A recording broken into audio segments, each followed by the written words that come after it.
Genesis. I've been a big Genesis fan ever since the release of their 1980 album, Duke. Before that, I didn't really understand any of their work, though on their last album of the 1970s, The Concept Laden, and Then There Were Three, a reference to band member Peter Gabriel, who left the group to start a lame solo career, I did enjoy the lovely Follow You, Follow Me. Otherwise, all the albums before Duke seemed too artsy, too intellectual. It was Duke, Atlantic, 1980, where Phil Collins' presence became more apparent, and the music got more modern. The drum machine became more prevalent and the lyrics started getting less mystical and more specific, maybe because of Peter Gabriel's departure. And complex, ambiguous studies of loss became, instead, smashing first-rate pop songs that I gratefully embraced. The songs themselves seemed arranged more around Collins' drumming than Mike Rutherford's bass lines or Tony Banks' keyboard riffs. A classic example of this is Misunderstanding, which not only was the group's first big hit of the 80s, but also seemed to set the tone for the rest of their albums as the decade progressed. The other standout on Duke is Turn It On Again, which is about the negative effects of television. On the other hand, Heathaze is a song I just don't understand. Well, Please Don't Ask is a touching love song written to a separated wife who regains custody of the couple's child. Has the negative aspect of divorce ever been rendered in more intimate terms by a rock and roll group? I don't think so. Duke travels and Duke's End might mean something, but since the lyrics aren't printed, it's hard to tell what Collins is singing about. Though there is complex, gorgeous piano work by Tony Banks on the latter track. The only bummer about Duke is Alone Tonight, which is way too reminiscent of Tonight, Tonight, Tonight from the group's later masterpiece, Invisible Touch, and the only example, really, of where Collins has plagiarized himself. Abacab, Atlantic, 1981, was released almost immediately after Duke, and it benefits from a new producer, Hugh Padgham, who gives the band a more 80s sound, and though the songs seem fairly generic, there are still great bits throughout. The extended jam in the middle of the title track and the horns by some group called Earth, Wind and Fire on No Reply at All are just two examples. Again, the songs reflect dark emotions and are about people who feel lost or who are in conflict, but the production and sound are gleaming and upbeat, even if the titles aren't. No Reply at All, Keep It Dark, Whodunit, Like It or Not. Mike Rutherford's bass is obscured somewhat in the mix, but otherwise the band sounds tight and is once again propelled by Collins' truly amazing drumming, even at its most despairing, like the song Dodo about extinction. Abacab musically is poppy and lighthearted. My favorite track is Man on the Corner, which is the only song credited solely to Collins. A moving ballad with a pretty synthesized melody plus a riveting drum machine in the background. Though it could easily come off any of Phil's solo albums, because the themes of loneliness, paranoia, and alienation are overly familiar to Genesis, it evokes the band's hopeful humanism. Man on the Corner profoundly equates a relationship with a solitary figure, a bum, perhaps a poor homeless person. That lonely man on the corner, who just stands around.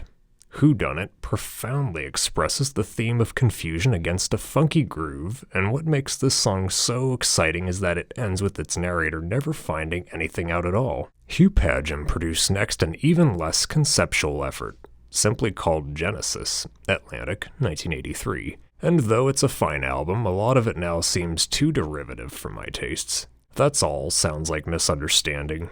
Taking It All Too Hard reminds me of Throwing It All Away. It also seems less jazzy than its predecessors and more of an 80s pop album, more rock and roll. Padgham does a brilliant job of producing, but the material is weaker than usual and you can sense the strain. It opens with the autobiographical Mama, that's both strange and touching, though I couldn't tell if the singer was talking about his actual mother or to a girl he likes to call Mama. That's All is a lover's lament about being ignored and beaten down by an unreceptive partner. Despite the despairing tone, it's got a bright sing-along melody that makes the song less depressing than it probably needed to be.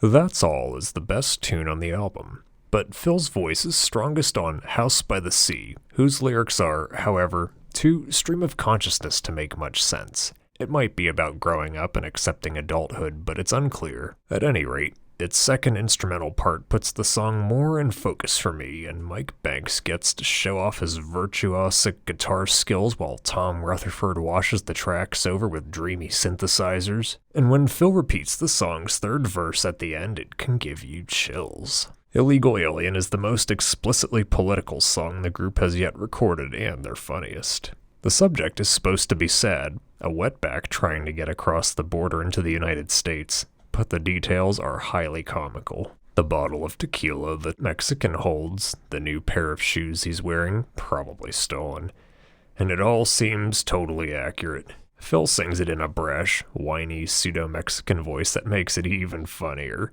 and the rhyme of fun with illegal alien is inspired. Just a Job to Do is the album's funkiest song, with a killer bass line by Banks, and though it seems to be about a detective chasing a criminal, I think it could also be about a jealous lover tracking someone down. Silver Rainbow is the album's most lyrical song. The words are intense, complex, and gorgeous. The album ends on a positive, upbeat note with, "It's gonna get better." Even if the lyrics seem a tiny bit generic to some, Phil's voice is so confident, heavily influenced by Peter Gabriel, who never made an album this polished and heartfelt himself, that he makes us believe in glorious possibilities. Invisible Touch, Atlantic, 1986, is the group's undisputed masterpiece. It's an epic meditation on intangibility. At the same time, it deepens and enriches the meaning of the preceding three albums. It has a resonance that keeps coming back at the listener, and the music is so beautiful that it's almost impossible to shake off because every song makes some connection about the unknown or the spaces between people. Invisible Touch, questioning authoritative control, whether by domineering lovers or government, Land of Confusion, or by meaningless repetition. Tonight, tonight, tonight.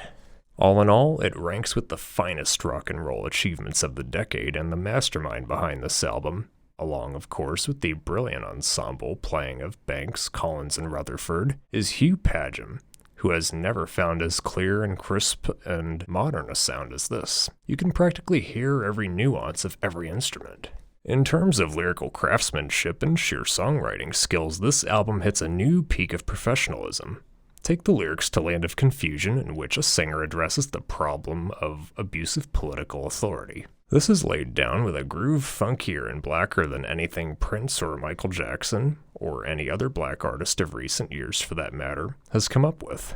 Yet as danceable as the album is, it also has a stripped-down urgency that not even the overrated Bruce Springsteen can equal. As an observer of Love's failings, Collins beats out the boss again and again, reaching new heights of emotional honesty on In Too Deep. Yet it also showcases Collins' clowny, prankish, unpredictable side.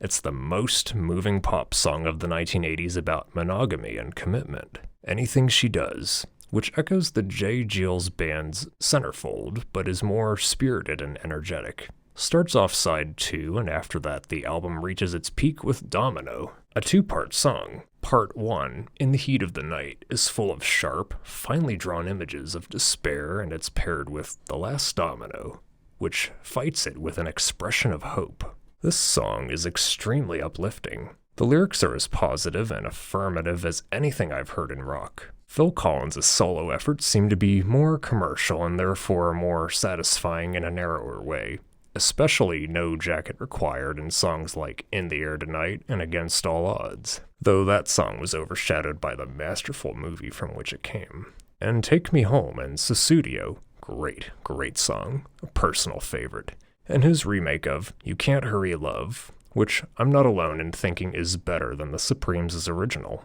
But I also think that Phil Collins works better within the confines of the group than as a solo artist, and I stress the word artist. In fact, it applies to all three of the guys, because Genesis is still the best, most exciting band to come out of England in the 1980s. Whitney Houston.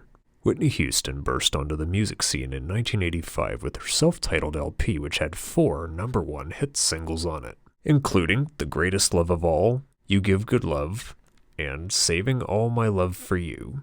Plus, it won a Grammy Award for Best Pop Vocal Performance by a Female and 2 American Music Awards, one for Best Rhythm and Blues Single and another for Best Rhythm and Blues Video. She was also cited as Best New Artist of the Year by Billboard and by Rolling Stone magazine. With all this hype, one might expect the album to be an anticlimactic, lackluster affair, but the surprise that is Whitney Houston, Arista, is one of the warmest, most complex, and altogether satisfying rhythm and blues records of the past decade, and Whitney herself has a voice that defies belief. From the elegant, beautiful photo of her on the cover of the album, in a gown by Giovanni DiMara, and its fairly sexy counterpart on the back, in a bathing suit by Norma Kamali, one knows that this isn't going to be a blandly professional affair. The record is smooth but intense, and Whitney's voice leaps across so many boundaries and is so versatile, though she's mainly a jazz singer, that it's hard to take in the album on a first listening. But you won't want to. You'll want to savor it over many. It opens with You Give Good Love and Thinking About You, both produced and arranged by Kashif, and they emanate warm, lush jazz arrangements but with a contemporary synthesized beat, and though they're both really good songs, the album doesn't get kicking until Someone For Me, which was produced by Jermaine Jackson, where Whitney sings longingly against a jazz disco background, and the difference between her longing and the sprightliness of the song is very moving. The ballad, Saving All My Love For You, is the sexiest, most romantic song on the record. It also has a killer saxophone by Tom Scott, and one can hear the influences of 60s girl group pop in it. It was co-written by Jerry Goffin, but the 60s girl groups were never this emotional or sexy, or as well produced, as this song is. Nobody Loves Me Like You Do is a glorious duet with Jermaine Jackson, who also produced it, and just one example of how sophisticated lyrically this album is. The last thing it suffers from is a paucity of decent lyrics, which is what usually happens when a singer doesn't write her own material and has to have her producer choose it. But Whitney and company have picked well here. The dance single, How Will I Know, my vote for Best Dance Song of the 1980s, is a joyous ode to a girl's nervousness about whether another guy is interested in her. It's got a great keyboard riff, and it's the only track on the album produced by Wonderkind producer Narada Michael Walden. My own personal favorite ballad, aside from The Greatest Love of All, her crowning achievement, is All at Once, which is about how a young woman realizes all at once her lover is fading away from her, and it's accompanied by a gorgeous string arrangement. Even though nothing on the album sounds like filler, the only track that might come close is Take Good Care of My Heart, another duet with Jermaine Jackson.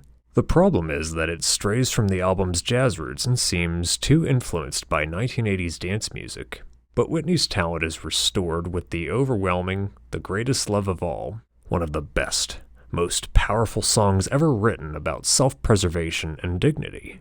From the first line, Michael Masser and Linda Creed are credited as the writers.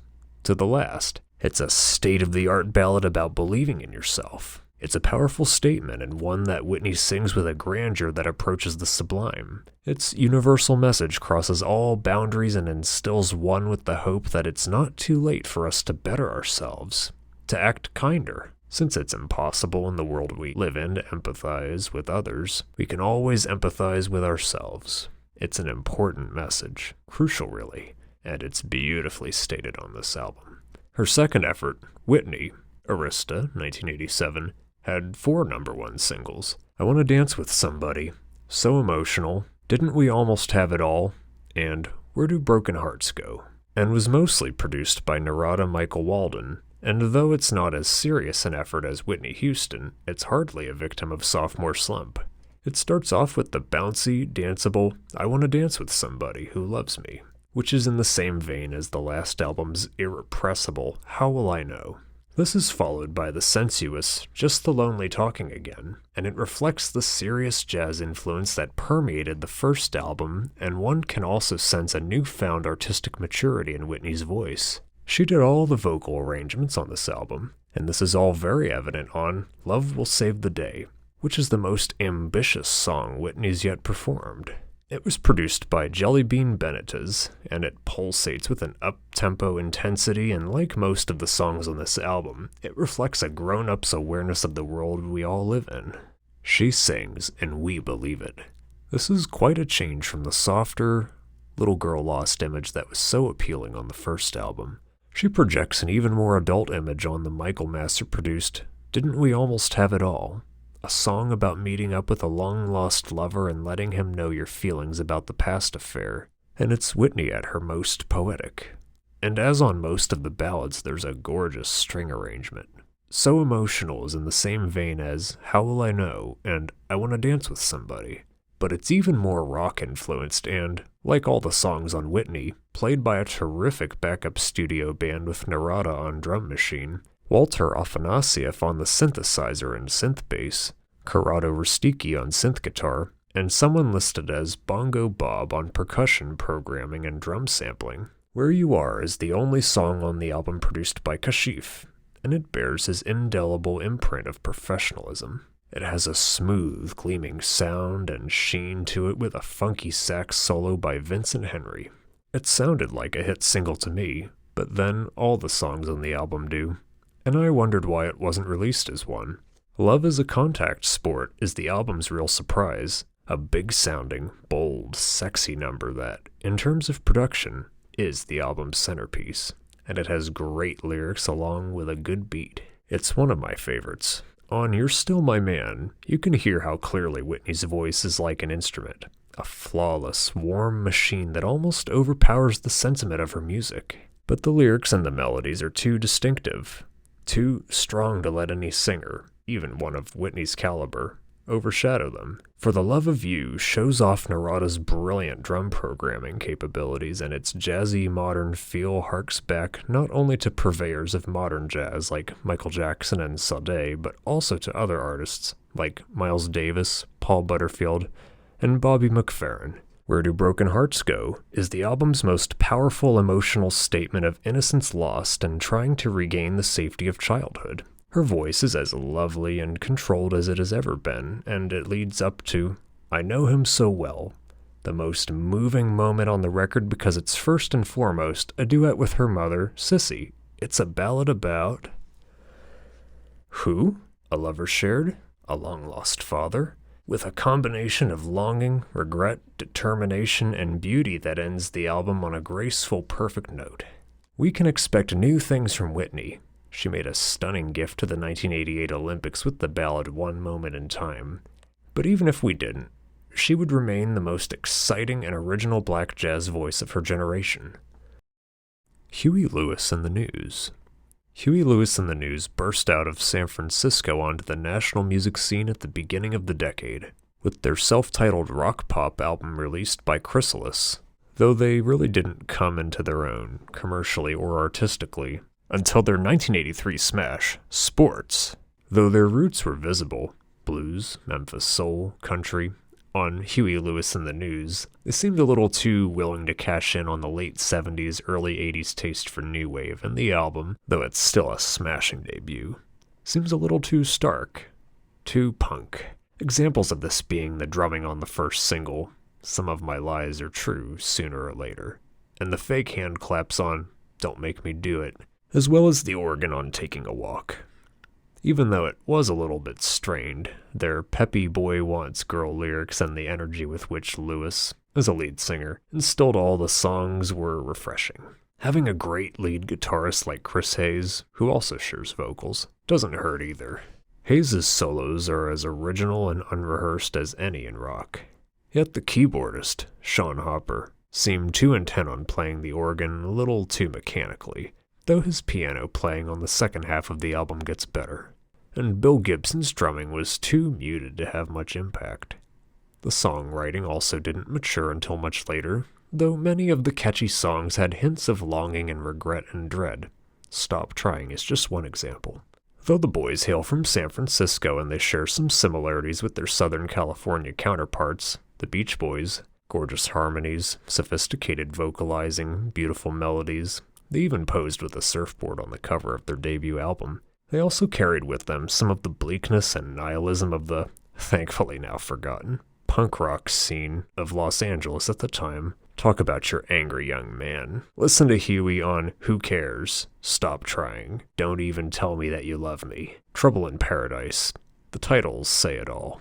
Huey hits his notes like an embittered survivor, and the band often sounds as angry as performers like The Clash or Billy Joel or Blondie. No one should forget that we have Elvis Costello to thank for discovering Huey in the first place. Huey played harmonica on Costello's second record, the thin, vapid My Aim Was You. Lewis has some of Costello's supposed bitterness, though Huey has a more bitter, cynical sense of humor. Elvis might think that intellectual wordplay is as important as having a good time and having one's cynicism tempered by good spirits, but I wonder what he thinks about Lewis selling so many more records than he. Things looked up for Huey and the boys on the second album, 1982's Picture This, which yielded 2 semi-hits, Workin' for a Living and Do You Believe in Love. And the fact that this coincided with the advent of video, there was one made for both songs, undoubtedly helped sales. The sound, though still tinged with new wave trappings, seemed more roots rock than the previous album, which might have something to do with the fact that Bob Clearmountain mixed the record or that Huey Lewis and the News took over the producing reins. Their songwriting grew more sophisticated, and the group wasn't afraid to quietly explore other genres, notably reggae, Tell Her a Little Lie, and ballads, Hope You Love Me Like You Say, and Is It Me? But for all its power pop glory, the sound and the band seem, gratefully, less rebellious, less angry on this record, though the blue-collar bitterness of Workin' for a Livin' seems like an outtake from the earlier album. They seem more concerned with personal relationships. 4 of the album's 10 songs have the word love in their title, rather than strutting around as young nihilists. And the mellow good times feel of the record is a surprising, infectious change. The band is playing better than it last did, and the Tower of Power horns give the record a more open, warmer sound. The album hits its peak with the back-to-back 1-2 punch of Workin' for a Livin' and Do You Believe in Love, which is the best song on the album and is essentially about the singer asking a girl he's met while looking for someone to meet if she believes in love. The fact that the song never resolves the question, we never find out what the girl says, gives it an added complexity that wasn't apparent on the group's debut.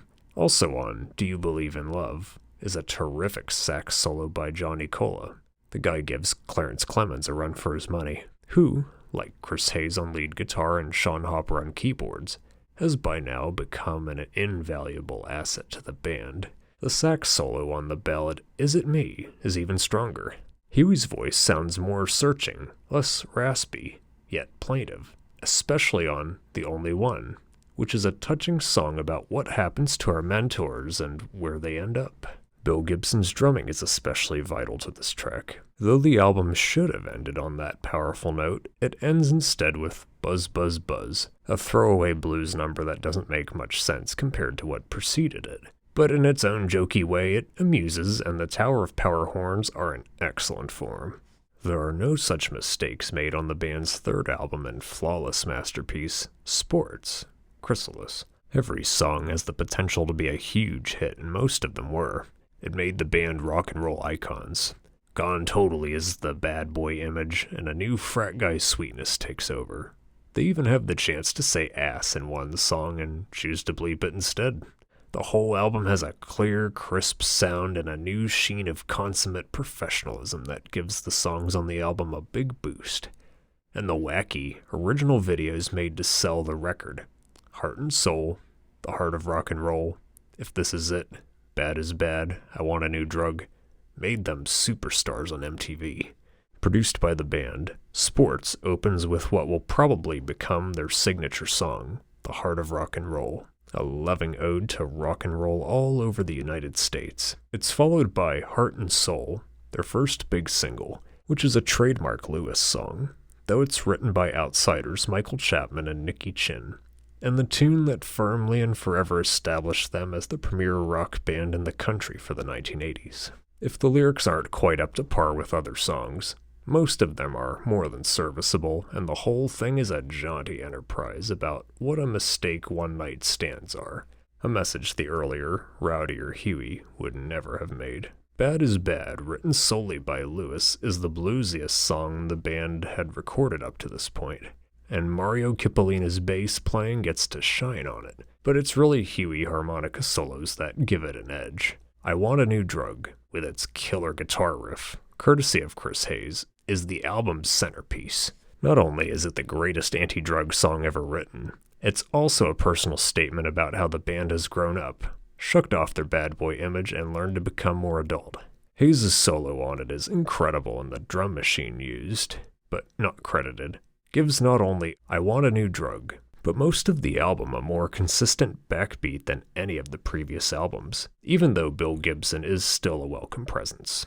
The rest of the album whizzes by flawlessly. Side 2 opens with their most searing statement yet, "Walking on a Thin Line," and no one, not even Bruce Springsteen, has written as devastatingly about the plight of the Vietnam vet in modern society.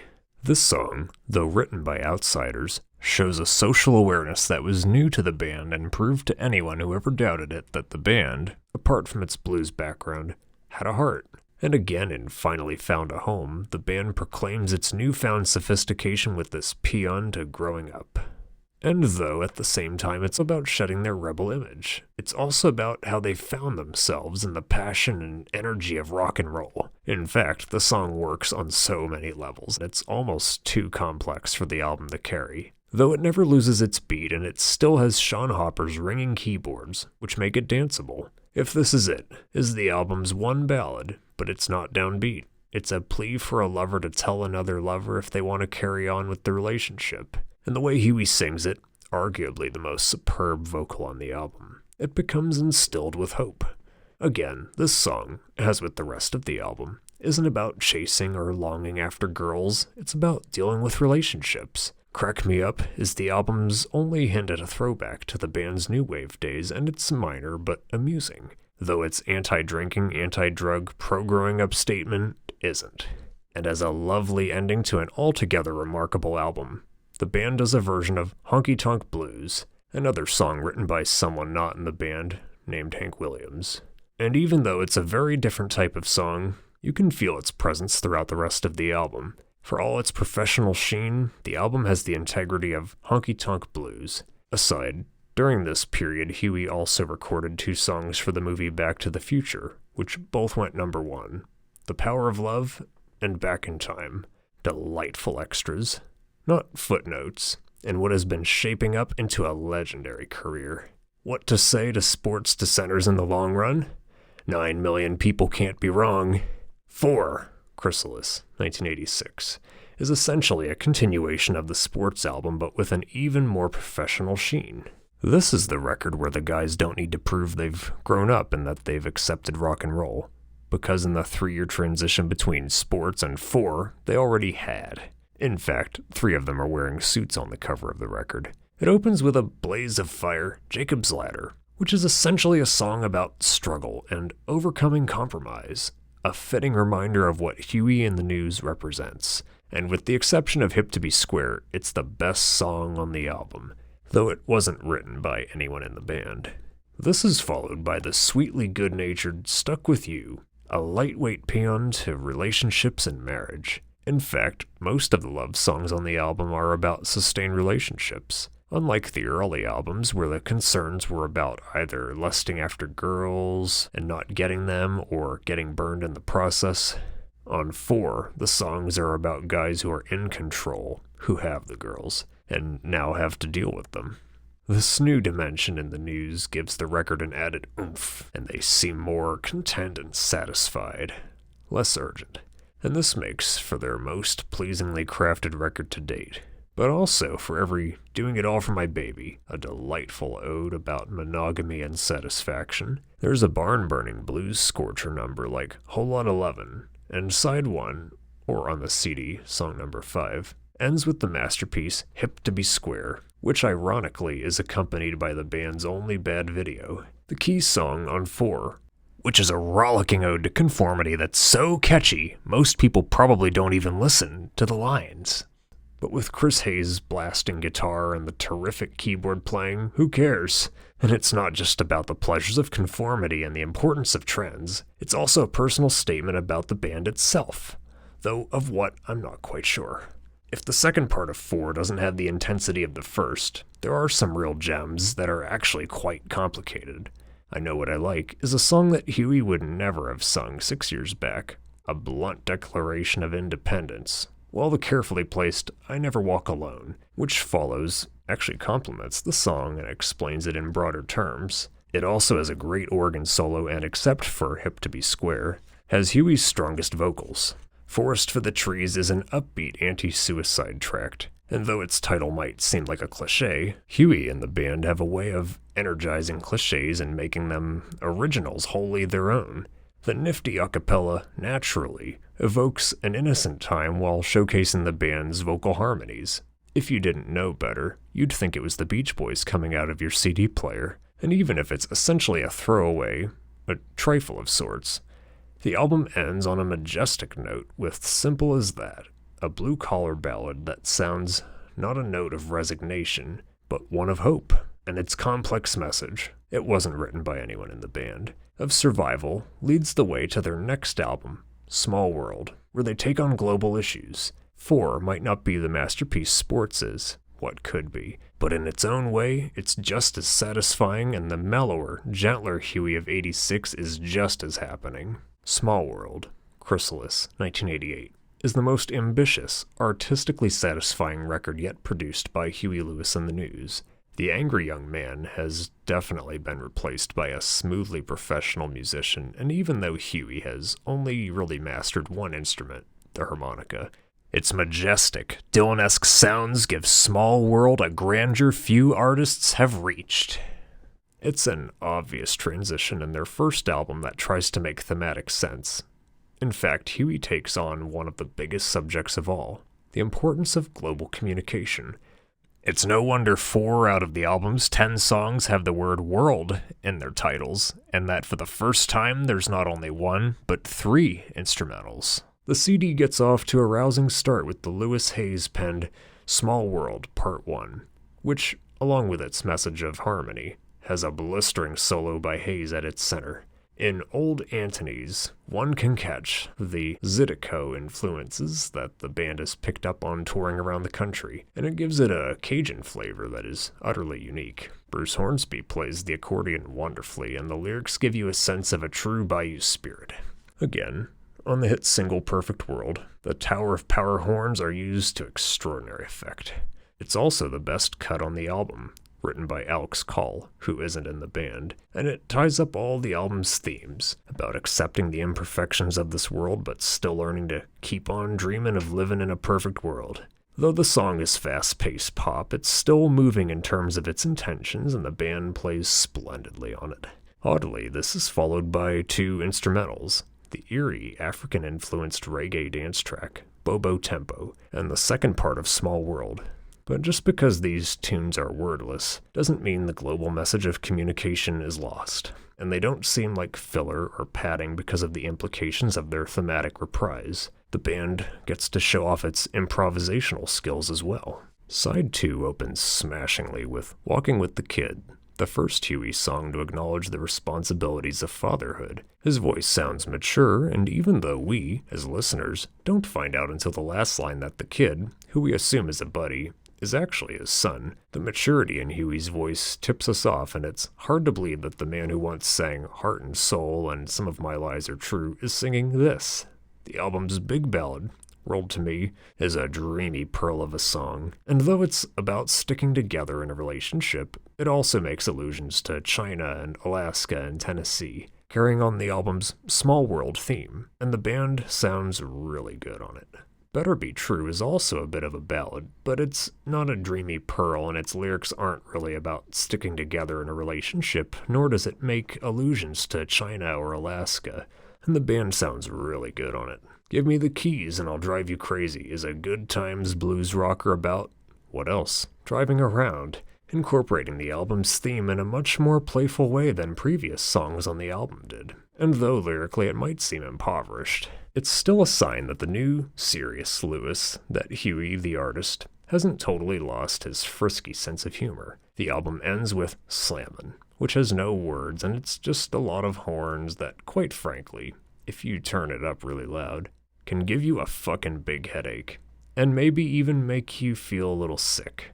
Though it might sound different on an album or on a cassette, though I wouldn't know anything about that. Anyway, it set off something wicked in me that lasted for days, and you cannot dance to it very well. It took something like 100 people to put Small World together, counting all the extra musicians, drum technicians, accountants, lawyers who were all thanked. But this actually adds to the CD's theme of community, and it doesn't clutter the record. It makes it a more joyous experience. With this CD and the 4 previous ones behind it, Huey Lewis and the News proved that if this really is a small world, then these guys are the best American band of the 1980s on this or any other continent. And it has with it Huey Lewis, a vocalist, musician, and writer who just can't be topped.